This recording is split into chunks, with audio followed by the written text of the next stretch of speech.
"Make sure you're not around when we leave for Italy," my brother said over dinner. "Would be awkward if you tried to tag along." My mom nodded. "It's just not your place anymore." I just raised the glass and said, "Understood." Later that night, I quietly canceled all their tickets and waited. At check-in, they were denied boarding. My sister texted, "Fix this now." I smiled and replied, "I didn't think they'd become my enemies that night." Honestly, if you told me 24 hours before that dinner that things would fall apart this fast, I would have laughed. I had been planning the trip for weeks, counting the days until I could finally see their reactions. I thought it was going to be one of those rare moments when everything just worked. No arguments, no judgment, just appreciation. It was a Friday night, warm out, the kind of weather that made you think good things were on their way. I pulled up to my parents' house with a bottle of wine and a stupid grin. It had been a while since I'd done something like that. Just showed up to sit with them like old times. I walked in like a fool thinking I'd hear, "We're proud of you," or at least a thank you. 3 weeks before, I'd gotten the kind of promotion that changes your whole financial bracket. I didn't tell them right away. I wanted it to be special. I wanted to wrap it in something memorable. So I booked a family trip to Italy. Florence, Rome, Venice. First class. 5-star hotels. I paid in full, every last cent. I told myself it was worth it, even if it put a dent in my savings. They were family. That's what you do. When I finally told them, I expected surprise, tears maybe, gratitude at the very least. But what I got instead was something I still can't fully explain. My mom gave this half smile and said, "That's generous of you." My sister asked if she could bring her friend Mia. My dad raised his eyebrows like he couldn't believe I had that kind of money. And my brother, he just poured himself another glass of wine and said something I'll never forget. "Just make sure you're not around when we leave for Italy. Would be awkward if she tried to tag along." I thought he was joking. I looked at him, waited for the punchline, but he wasn't smiling. My mom didn't even flinch. "It's just this trip. It's going to be about us. You've got your life now, and that's great, but it's not really your place anymore." I stared at them. My sister was already scrolling through her phone, showing our mom pictures of a bikini she wanted to wear by the coast. She didn't even glance in my direction. No one asked what I meant when I said, "Understood." I said it calmly. I even raised my glass like I was toasting to their plan. They clinked their glasses with mine. My dad laughed and started talking about gelato flavors. They had no idea. That night, I went back to my apartment. I sat at my desk and opened my laptop. The flight confirmation emails were still sitting in my inbox. One by one, I pulled them up, logged into the airline's website, and canceled everything. Every ticket, every hotel reservation. The car service I booked to pick them up, gone. It took 15 minutes. The next morning, no one called me. No one checked in. They just kept talking in the group chat about what to pack and how to get through customs faster. No apology, no second thoughts. They really thought they'd use me like an ATM and leave me out of it. 2 days later, they showed up at the airport in their travel outfits, dragging brand new luggage I'm sure they bought just for this trip. My sister posted a selfie in front of the terminal with the caption, "Ciao, baby." They made it all the way to the check-in counter, and then one by one were denied boarding. That's when the texts started rolling in. The first text came from my sister, "Fix this now." It lit up my screen while I was pouring my second coffee. I didn't answer. I just watched it. Then came 3 more. "Why are our tickets canceled?" "They said you did it." "Lisa, are you fucking serious?" Still nothing from me. I wanted them to sit with it for a while. By then, I was already watching their meltdown unfold through the airline app. All 4 tickets. Voided. Non-refundable. Just sitting there with a red X beside them. They had tried to check in. Denied. Tried again at the counter. Nothing. Then the group chat lit up. "Dad, what's happening?" Sister, "They won't let us board." Brother, "Lisa, if this is some kind of joke, undo it now." Mom, "Call us immediately. This isn't funny." I waited. Let them spiral. Let them taste that confusion. Then I texted just once. "It's just not your place anymore." Nothing for about a full minute. Silence. And then it exploded. My sister was the loudest. She sent 13 messages in under 5 minutes. She blamed me for ruining her year, said she had bought new outfits and had scheduled hair appointments just for this. She told me I was cruel, selfish, manipulative. Then she switched tactics and started guilt-tripping, asking how I could do this to my own family. My brother started sending threats, the kind of half-baked crap he throws around when he's cornered. He said I owed them for starting this whole thing in the first place, that I had baited them with a trip just to pull it out from under them. My mom accused me of planning this from the beginning, of weaponizing generosity. And then, around noon, I got a call from my dad. I let it ring twice. Third time I picked up. "You embarrassed us." I didn't even respond. "You made us look like fools in public, at an international check-in counter. You think that's funny?" He waited. I said nothing. Then I hung up. After that, they went quiet for a bit. I think the full weight of what I'd done started to hit. That this wasn't just a prank or a tantrum, it was permanent. That afternoon, I logged into my bank. My sister had a standing transfer, $11,300 a month. She used it for her nanny, groceries, random stuff. I canceled it. Then I shut down the card she had on my account. She'd used it to order $200 worth of bath products last week. Then I called the dealership. The white SUV sitting in my parents' driveway had my name on the title. I didn't even hesitate. I gave them the address, told them to bring it back. It was gone by 3:00 p.m. By 5, I called my brother's landlord, lease in my name, $1,000 a month. He hadn't paid a cent in over half a year. I gave them notice I'd be stepping out of the lease. They'd have 30 days to deal with him. That night, the group chat tried again. "Mom, let's be rational. Sister, please, I have no way to pay the nanny now. Brother, I'll figure it out, but what you did was messed up. No apologies, no real remorse, just panic." They thought I was still the version of me who needed them, the one who bought silence, or connection, or belonging. They hadn't noticed that version of me disappeared a long time ago. What they didn't know, what they still refused to believe, was that I meant it. This wasn't revenge. This was just closure, and they weren't ready for it. By the next morning, it had moved from anger to desperation. The group chat had gone quiet overnight, which I expected. They were regrouping. I imagined them all back at my parents' house, probably sitting in the living room with their phones out, arguing about how to handle me. I figured my mom was trying to smooth things over, my sister pacing in circles, my dad probably swearing under his breath while my brother blamed everyone but himself. At 8:12 a.m., I heard banging at my front door. I didn't even have to look through the peephole. I already knew, my sister. She was yelling my name like it was urgent, like she was about to collapse or something. I stood in the kitchen, sipping coffee, and just listened. "This isn't fair, Lisa. You don't just cut people off. That's not how this works." She pounded the door again. "I swear, if you don't open this," then silence. Eventually, I heard her storm off down the hall. I watched her from the window as she got into her car and sat there for a while, just typing furiously on her phone. A minute later, another string of messages blew up my screen. "Congrats. The nanny quit this morning. She said she can't rely on a paycheck that might vanish. So now I'm stuck with everything."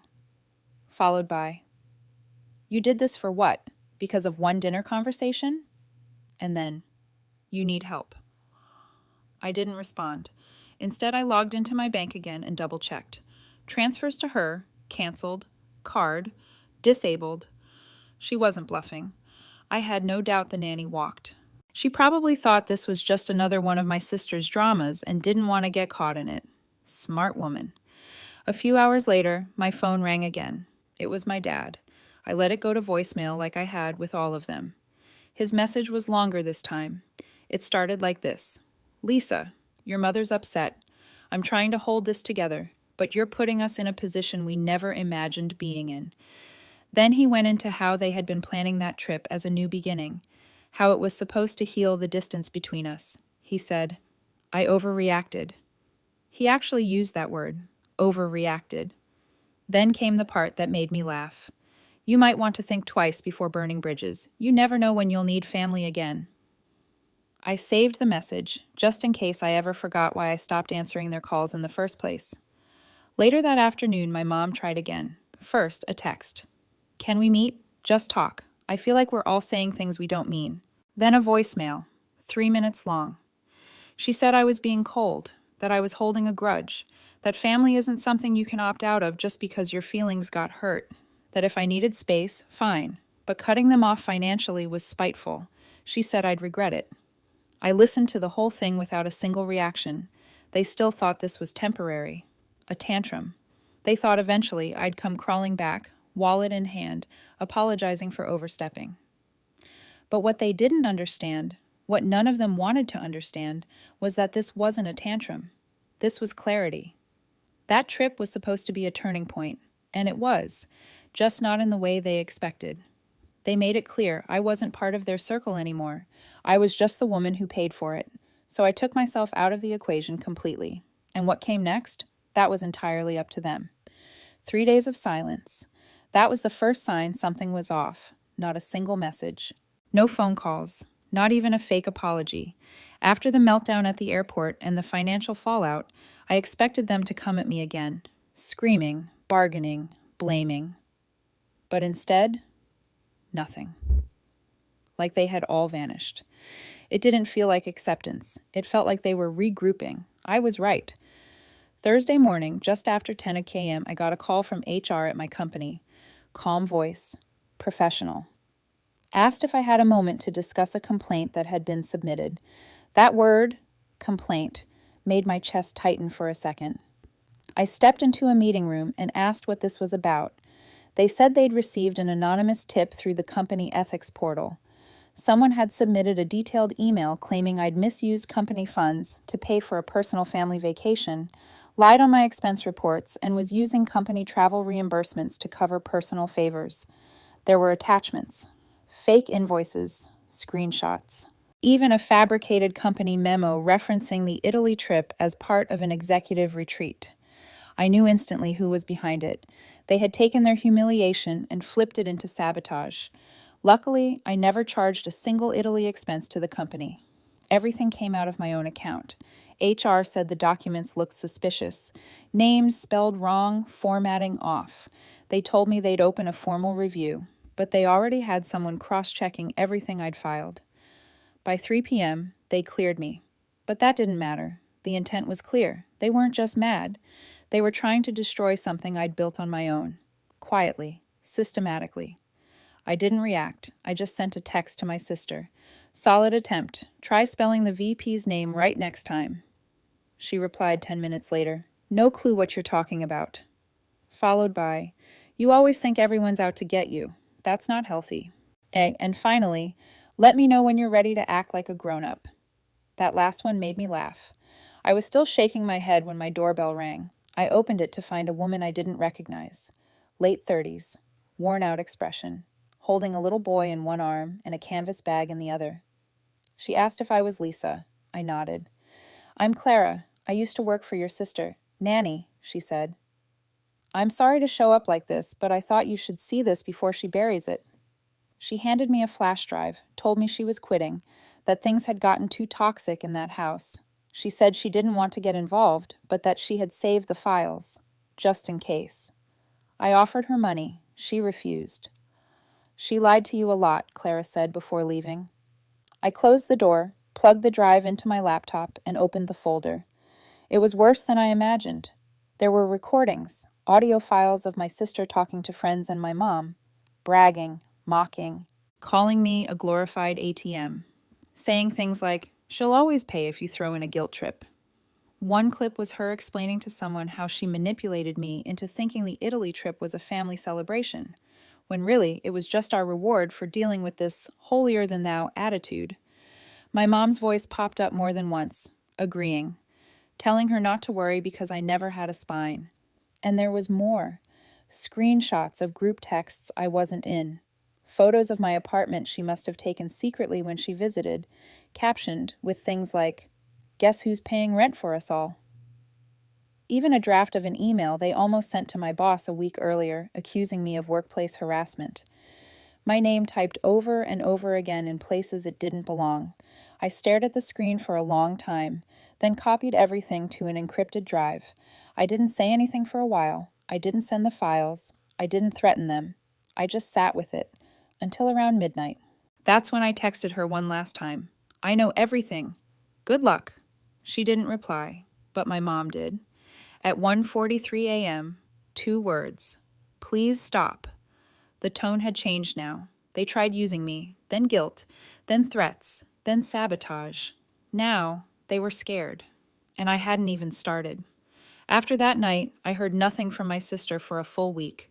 Not a single message, no calls, no sarcastic texts or fake concern. It was like she'd evaporated. But I knew that kind of silence from her wasn't peace. It was survival mode. She was hiding, buying time. The only one who kept reaching out was my mom. Every few days, I'd get a short, vague message from her. "We need to talk," or, "Whatever this is, it's gone too far." Then one day, she stopped trying altogether too. That's when I realized she must have seen the contents of the flash drive. Whether Clara gave her a copy or she got it through my sister, I don't know. But once she knew what I had, the game changed. My dad? Radio silence. Not even a passive-aggressive forwarded article. He'd taken his embarrassment and sealed it off like he always did. If he didn't acknowledge it, maybe it didn't happen. My brother was the last to show his hand. It came in the form of an eviction notice. Apparently, after I pulled out of the lease agreement, the property manager gave him 30 days to either take over the lease or leave. He couldn't afford it. So instead of calling me or admitting defeat, he tried to sue me for emotional distress. He sent me a copy of the paperwork, handwritten in blue pen, barely legible. Said I had caused him to lose housing stability, and that I owed him 6 months of future rent to compensate for trauma. It was so ridiculous I actually kept it in a drawer, just in case I ever forgot the level of entitlement I was dealing with. I didn't respond. I let him file it. It was thrown out almost immediately. A few days later, he showed up at my building. I didn't open the door. I watched from my window as he stood on the sidewalk yelling into his phone. I saw him motioning like he was ready to throw something. Then he just stopped, looked up at my window. For a second, he stared like he didn't recognize the person on the other side of the glass anymore. Then he turned and walked off. That same night, my sister cracked. She sent me a paragraph. Long, sloppy, emotional. Said she was sorry. Said she made a mistake. That she missed me. That I'd always been the strong one. And she didn't mean what she said at dinner. She asked if we could meet, just to talk. I didn't reply. Instead, I scheduled a meeting with my lawyer. I'd been thinking about it for a while. The car, still under my name. The property where my parents lived. I didn't own it, but I had been covering the taxes quietly for 2 years. That ended. Official letters were sent. Documents filed. I revoked power of attorney privileges my dad didn't even know he still had on one of my older accounts. I checked every joint detail I'd ever shared with any of them. Bit by bit, I erased them from everything, every system, every connection. And as I watched them scramble to recover what they lost, I realized something unexpected. They weren't just angry. They were terrified of a version of me they had never known, one who didn't need them, one who had stopped hoping they'd change. And by now they finally understood. There was no coming back. It's been just over 3 months since everything ended. At first, I kept checking my phone, half expecting another explosion. Another angry voicemail, another guilt-laced message. But there was nothing. Slowly, the noise stopped. Total silence. It didn't happen all at once. My sister tried to hang on the longest. Her messages started thinning out. Fewer insults, more forced positivity. She sent a photo of her kid painting at daycare. No caption. A week later, she followed up with a longer message about how she'd reflected and grown from the experience. She said she hoped we could talk again someday. I read it. Then I archived it. The same woman who laughed at me behind my back, who tried to ruin my job, who used me for months. Now she wanted a reset, like nothing had happened. But there's no reset after what she did. There's no version of me that forgets any of it. My brother gave up quicker. I found out through a mutual acquaintance that he was crashing on a friend's couch and trying to sell sneakers online to make rent. He never messaged again after the court paperwork was tossed. I think he got the message once and for all. The free ride was over. My parents were the last to go quiet. My mom made one final attempt. She sent a long letter through the mail, handwritten. It started off kind, almost too kind. Then it got strange. She said she understood why I was angry, but also claimed she never meant to exclude me. She said it was just a misunderstanding, and that families argue all the time. Then she wrote something I'll never forget. "You were never supposed to take it so personally." That sentence sat with me for days. My father didn't send anything, no letter, no message, just disappeared from everything. Even blocked me on his phone, like I'd done something unforgivable, like I had betrayed them. And maybe in their world, I did. I stopped being the one who funded their lives, who stayed quiet, who let it slide. I've heard through a few people that they tell their version of the story to anyone who will listen, that I turned on them after a petty disagreement, that I'm selfish, arrogant, unstable, that I let money change me. What they don't say, what they never will say, is what really happened. They don't talk about how they laughed while excluding me from a trip I paid for. They don't mention the lies, the sabotage, or the footage.